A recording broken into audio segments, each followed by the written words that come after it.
IVC Dale, Gatefold 33 here to do a Vinyl Finds video. This is Vinyl Finds car boot related.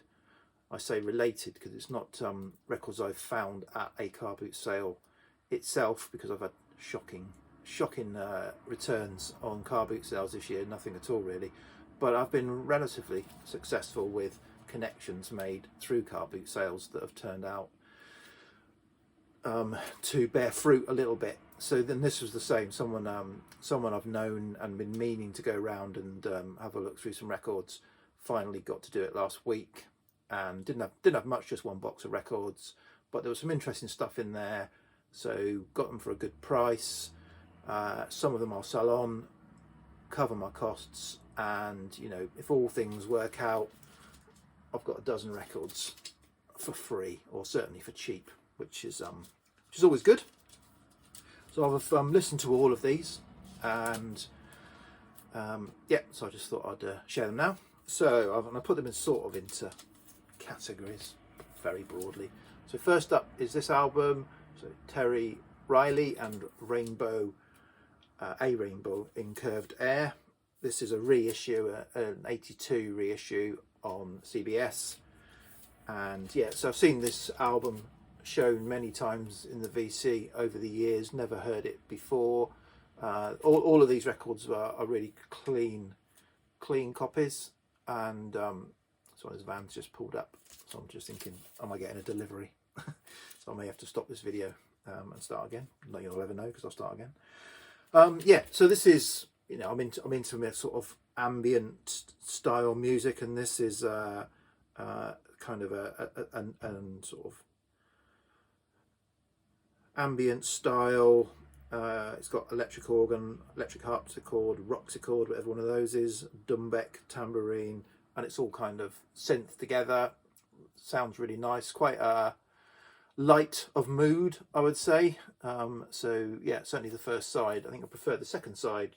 So the first side is the title track, second side Poppy, No Good, and the Phantom Band. I think I probably enjoyed of the two, but you know, I've only listened to it once. I've only listened to all of these once at the moment, but we'll explore. Next one is, I showed this on my Whimsy video. This is Alpha Centauri, Tangerine Dream, one of their early albums. This is a late 70s reissue, I think, on Polydor.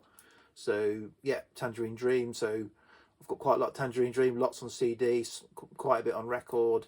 And I think I've said before, they need to be, you know, if you're going to listen to Tangerine Dream on record, because of the kind of really kind of like lots of really quiet passages, they need to be absolutely pristine. This is pretty good. The odd little pop, but pretty good. I've got it on CD, but you know, nice artwork. I'll be keeping it certainly for now. So that is the ambient section completed. We now move on to the sort of reggae world section. So starting up is a reggae or dub album, Prince Far Eye and Under Heavy Manners. I think this came out late 70s, and this is a reissue. None of the issues, there's about 5 or 6 issues listed, none of them have got catalogue numbers, which makes it really hard. I think this is a sort of one of those ones that goes in the uncategorized part of Discogs, but it's not a boot, but I think it's just hard to find out what version it is, according to the deadbacks anyway. But yeah, no, I really enjoyed this. First of all, I was a little bit, whoa, what's going on? Because it's quite a sort of dub music with quite a sort of an aggressive, confrontational vocal, which takes a little bit of a while to get used to. Once you get used to it, yeah, I quite enjoyed this. So certainly a keeper. Next up, this is hard to categorize. So this is the debut album by Sons of Arca called Revenge of the Mozabites. Yeah, and this seems to be like a fusion of reggae dub, kind of Eastern tabla, sort of Indian sitar, and folk style instrumentation, all kind of blended together. Creates a quite a bit of a unique feel. Quite interesting. I really enjoyed this. In the batch that I got, there were 2 other Sons of Arca albums, so I need to give them a listen, but this is the debut, and yeah, quite enjoyable. Okay, this one didn't really know where to fit, so I fit it into the world. It's certainly world. and this is Missa Luba, and a mass sung in pure Congolese style and native songs of the Congo, sung by Les Troubadours du Roi Baudouin. And yeah, so this is, you know, completely authentic music from the Democratic Republic of Congo now, I think they are, aren't they? You know, so Congolese singers, chanting singers, and, you know, authentic instrumentation, no kind of Western style rock influences at all on this, absolutely authentic. And I wasn't sure what to expect. I played it and I ended up playing the whole thing all the way through. You know, it's not something I'm going to stick on every day or even very often, but it was interesting, and certainly interesting enough to keep my attention to play the whole record. So yeah, not bad. Okay, that's the world section over. We're now into the soundtrack section. A couple of soundtracks. So first up, the John Barry soundtrack to The Lion in Winter. So it's obviously a period piece, so it's not your John Barry Bond style, you know, brass and drama. It's much more of a, much more of a period sort of soundtrack. But yeah, enjoyable. Really enjoyed this. Wasn't too classical, if you like. It was sort of contemporary classical, and occasionally there was a little flourish, and you think, oh, that's John Barry.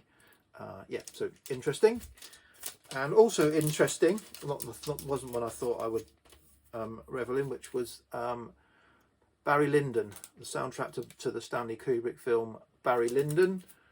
So again, this is classical, a lot of classical mixed with some sort of folky. There's got the chieftains on it, so blend of folky instrumentation and tin whistles, and then some sort of military style music as well. So yeah, but it all kind of works. I had it kind of on in the background when I was doing a bit of work. So, yeah, it was enjoyable. As I said, I've only listened, all of these I've listened to them once, so I need to absorb them a bit more. So that's the soundtrack section completed. Now we're into the final, probably what I'll call the rock into indie, rock through to indie section. So we'll start with the sort of rock, and we're in sort of pub rock territory. So this is Dr. Feelgood and their album Be Seeing You from 1977. And in 77 it looks like they put out 2 albums. So I absolutely adore the first 2 albums, Down by the Jetty and Malpractice by Dr. Feelgood, and their Stupidity live album. And I kind of just not bothered after that. So I just assumed that there wasn't, you know, that's where the quality dropped off a cliff. And this is, I mean, this is not a patch on those other albums, if I'm honest, but it's certainly enjoyable. Yeah, worth listening to and sticking in the collection. Okay, this is a debut album, Human League's Reproduction. So very early synth, and before the Human League took off with, you know, bringing the women in and sort of changing their style. This was very, say, early synth exploration, and it's okay. It's got, I think it's a Single Circus of Death is one I recognised, but yeah, it's good, interesting example of early synth, and so yeah, I enjoyed it.